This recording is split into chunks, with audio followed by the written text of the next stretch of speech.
La semaine dernière, dans la 5e étape de notre balade estivale, en vadrouille est passée par l'Isère.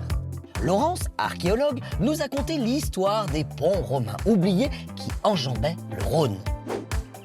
En canoë-kayak, Rémi nous a fait goûter à la quiétude de la plus grande réserve fluviale de France, là où les Launes, comprenez les bras secondaires du fleuve, restent sauvages. Puis, nous avons visité Molly Sabata, la plus vieille résidence d'artistes de l'Hexagone. En attendant, cette semaine, c'est d'autres artistes qui nous attendent au fil du Rhône. Direction la Loire.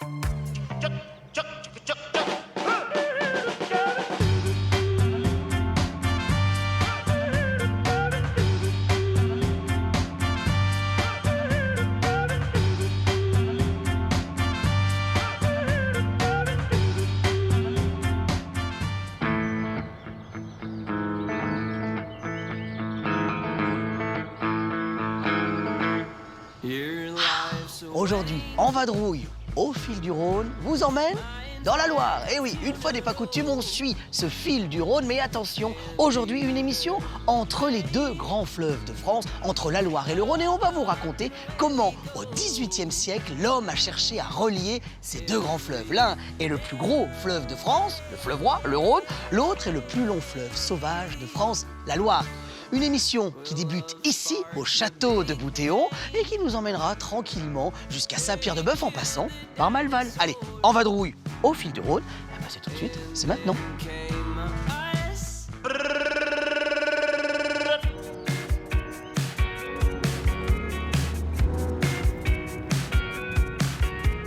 Saviez-vous qu'à Andrézieux-Boutéon, on pouvait admirer les derniers vestiges de la toute première ligne de chemin de fer continental de l'histoire du train? Eh oui, c'est ici, en 1827, que l'homme va chercher à connecter le bassin industriel de Saint-Étienne au fleuve Loire. Mais très vite, il va falloir relier l'autre fleuve, le Rhône. Ça sera en 1830. Justement, pour nous parler de cette épopée industrielle, on a rendez-vous avec François, rédacteur en chef du magazine Voie Libre, un magazine éminent dans le milieu de la miniature du chemin de fer.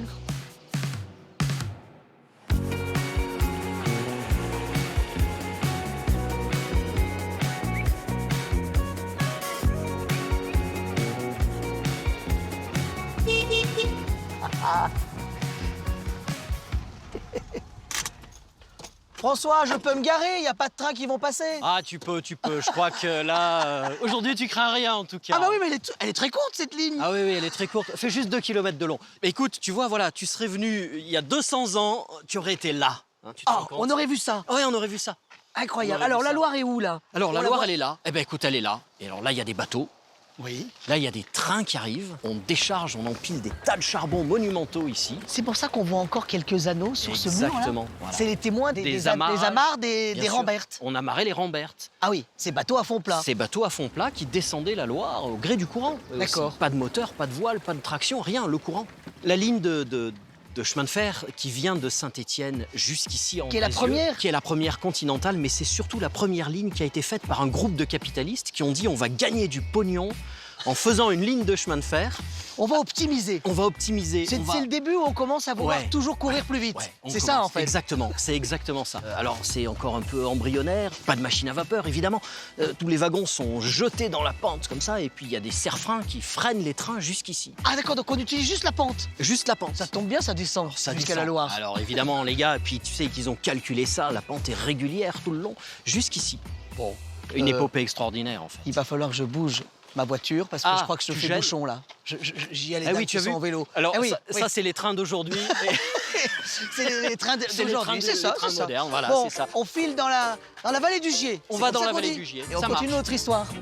J'ai un petit vélo qui tourne dans ma tête et qui ne veut jamais, jamais s'arrêter. Alors juste là, on est à Lorette. On est à Lorette, oui. Lieu-dit l'Écluse. Oui, parce qu'elle est là.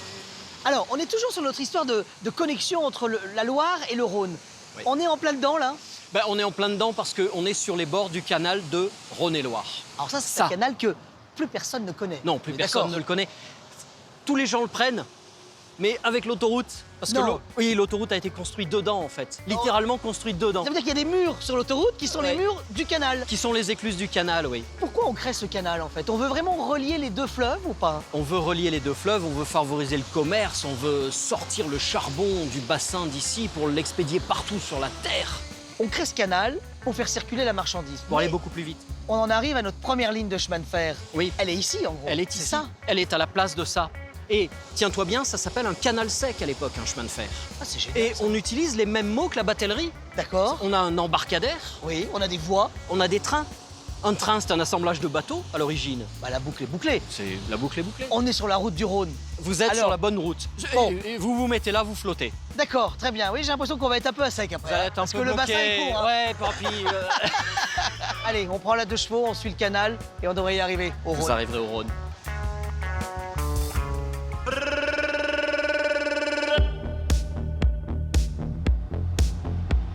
Avec seulement une dizaine de kilomètres qui touchent le fleuve Rhône, oui, le département de la Loire a son mot à dire quand on parle d'une émission sur le fleuve Rhône. Pour cela, direction Malval et surtout l'un des plus beaux balcons sur la vallée du Rhône. Là-bas, on a rendez-vous avec un ami de l'émission, un habitué. On peut dire ça comme ça, Agathe, non? Pierre Gaillard. Ah oui, Pierre Gaillard est vigneron. Et devinez quoi? Il est passionné de l'histoire du vin. Avec lui, on devrait très vite comprendre pourquoi l'homme, depuis l'Antiquité gallo-romaine, s'est installé ici, dans la vallée du Rhône, sur ces coteaux, pour y faire les meilleurs vins du monde. Si.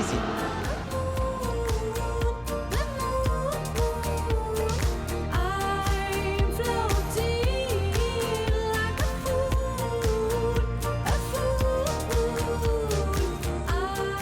Bonjour Pierre. Bonjour.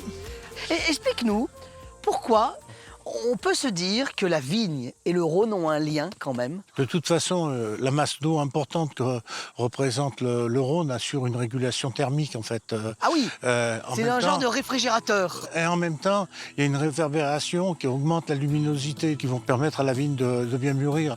Après, le Rhône, ça a été aussi un vecteur commercial. Ça a permis oui. justement à ces vins de trouver des débouchés, soit au nord, soit au sud. Je prends un exemple. Les mariniers remontaient des anchois de Marseille et redescendaient du vin quand ils redescendaient avec les péniches. Et il y avait un échange qui se faisait, qui faisait que quand on voulait faire quelque chose d'un petit peu spécial, on profitait des anchois qui remontaient comme ça par les bateaux. Donc, ce que tu es en train de me dire, Pierre, c'est que le vigneron qui a vu sur le Rhône a un régime varié. Ah, complètement. Allez, Complètement. on va voir comment on prépare le vin, parce que je sais que chez toi, on le prépare comme nulle part ailleurs. Et c'est en lien encore un peu avec le Rhône. Came a big bang, total silence. Là, j'ai l'impression qu'on va rendre hommage à celles et ceux qui ont amené le vin dans la vallée du Rhône. Les Romains, un peu. Tout à fait, oui. L'amphore, c'est l'époque romaine, c'est comme ça que les Romains travaillaient. C'est comme ça qu'ils transportaient aussi le vin. Oui, mais dans des amphores qui étaient plus petites que celles-là. Ça, c'est des amphores de vinification. Il y avait des amphores qui étaient typiques à chaque région d'utilisation. Ce qui nous permet de savoir, par exemple, que les vins de la vallée du Rhône, les vins de Vienne, qui étaient connus sous ce nom-là, étaient consommés à Rome. Qu'est-ce que ça va lui procurer au vin de le faire vieillir dans la terre comme ça? Alors, le retour à l'amphore, c'est essayer de retrouver en fait ce côté pur, ce côté minéral, ce côté... Ah oui, sans transfert d'arôme du bois, finalement. sans on soit perturbé par les arômes boisés que peut amener le chêne. L'amphore qui est derrière nous, Ouais. celle-là, là, par exemple, elle est complètement différente de la première. C'est une amphore qui a été faite par un potier local avec une terre du bord de la vallée du Rhône. Ah, Et- tout est local, là. Oui, vraiment complètement local et artisanal. Et elle respirait énormément, mais elle respirait tellement que le vin arrivait à suinter. Et du coup, pour la rendre étanche, on a fait comme faisaient les Romains, on a enduit l'intérieur avec de la cire d'abeille. Le fait qu'il y ait de la cire, est-ce que ça modifie un peu le parfum du vin? J'aime bien chercher toutes les possibilités du goût. J'ai fait ça, mais je le fais à titre expérimental. D'accord. C'est pas un vin qu'on peut commercialiser aujourd'hui dans le commerce. Donc si j'ai bien compris, l'amphore n'a pas tout dit encore. Oh non, elle n'a pas tout dit.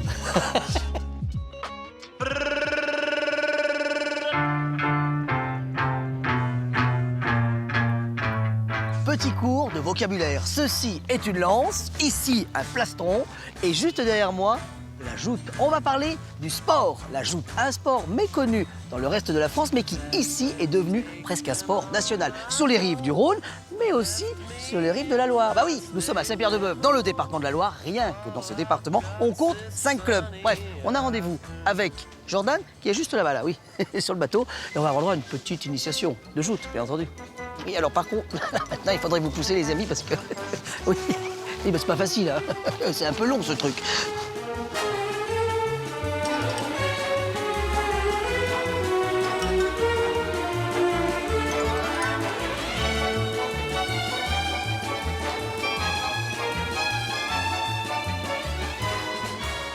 Bon, Jordan, c'est là que je me mouille tout de suite ou pas? Ah, ça va pas tarder. Ça va pas D'accord. tarder. Bon, alors présente-nous un peu ce qui se passe là aujourd'hui. Donc là, bah, t'es entraînement de joute des clubs de Chavanais et Saint-Pierre-de-Bœuf. Donc, Ah, il y a 2 clubs. 2 clubs de la Loire, ouais. D'accord. Voilà. Donc on s'entraîne en commun. Explique-nous en gros en quoi consiste la joute. Alors la joute, tout simplement, de base, bah, c'est un compétiteur sur chaque tabagnon. Le tabagnon. Le tabagnon, ouais. Tabagnon. La plateforme que tu as sur lequel est le jouteur. Après, l'idée principale, c'est que vous avez un plastron, voilà, avec un petit carré blanc qui fait 12 cm. Donc Ouais. vous avez cette lance-là avec Ah oui, ça le c'est la crampon, lance. voilà, Ok. le crampon. Qui va venir piquer. accrocher. Exactement, piquer. ici, ouais, tout à fait. Voilà. Donc ici, on est sur des lances de 18 pieds, donc qui font pratiquement 6 mètres. Donc c'est plutôt lourd à porter en bout de bras. On la baisse au dernier moment, c'est ça? C'est ça, exactement. Ouais. Exactement. On se prépare. Faut qu'au croisement des bateaux, ils soient en place. Là, c'est parfait. Et donc là, effectivement, c'est juste avant l'impact. Là. Personne de l'équipe ne va se prendre une lance. Normalement, non. Non, non. On va faire en sorte que non.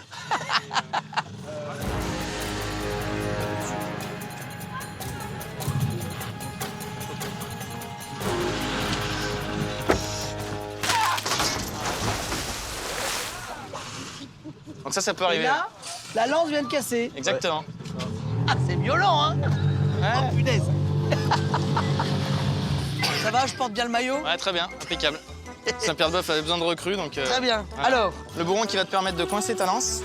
c'est ce qui protège les bijoux de famille aussi? C'est ce qui peut ça protéger les bijoux de Ouais, famille. ça voilà. peut être Voilà. utile aussi. Ensuite, il faut le plastron. Très bien. Parfait. Voilà. Donc dans la paume de la main. Ouais, très bien. Voilà. Mets bien ton pied derrière. Voilà, super. Voilà. Et là, j'ai l'impression qu'il se rapproche en face. Ouais. C'est normal? Puis plus ça va aller, plus il va être prêt. Ok, d'accord. J'ai un peu les chocottes, les gars, quand même. Hein. Ça va bien se passer. Donc là, tu bloques bien ta jambe derrière. Ouais. Bloque là, bloque là, bloque là, bloque là. Tends la.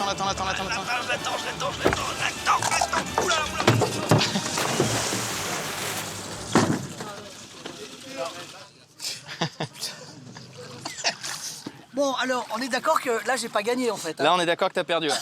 Et Enzo a gagné sa première passe de l'année, donc tu vois, t'as Ah. motivé l'équipe, c'est parfait. Bon, Enzo, merci.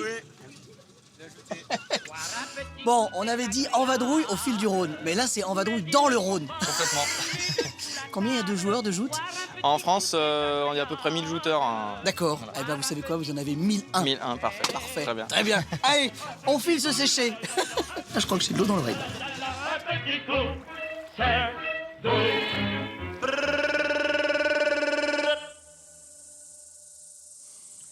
Bon, Pierre, une émission d'Envadrouille au fil du Rhône. C'est l'endroit rêvé pour terminer, non? Oh, je crois, oui. C'est une des plus belles vues de la vallée du Rhône et en plus qui a été complètement préservée. Ça veut Il dire fait que ça- les vignerons d'il y a 1 siècle, 2 siècles, 3 siècles, la vue n'a pas changé? Ah, pratiquement pas, non. Eh bien, tu veux que je te dise, Pierre, toute l'équipe d'Envadrouille est heureuse. Non pas parce qu'il y a 2 verres qui nous attendent, mais parce que la vue valait le détour. Bref, Envadrouille au fil du Rhône, c'est terminé. Mais moi, ce que je vous propose, c'est qu'on se retrouve très très vite pour une nouvelle aventure. En attendant, il y a toujours le replay. Bah oui, France.tv. Allez, à bientôt.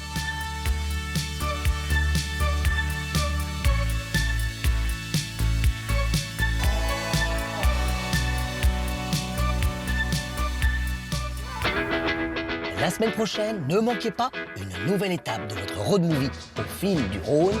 À nous, l'Ardèche. Là-bas, nous passerons une nuit atypique dans une péniche hôtel avec vous sur les plus beaux coteaux de la vallée. Valérie, descendante du célèbre ingénieur Marc Seguin, nous racontera comment cet inventeur a imaginé les premiers ponts suspendus. enfin, les pieds dans l'eau, nous découvrirons le plus vieux lycée de France, un établissement qui date de 1536. Alors, à la semaine prochaine pour la 7e étape d'Envadrouille au fil du Rhône.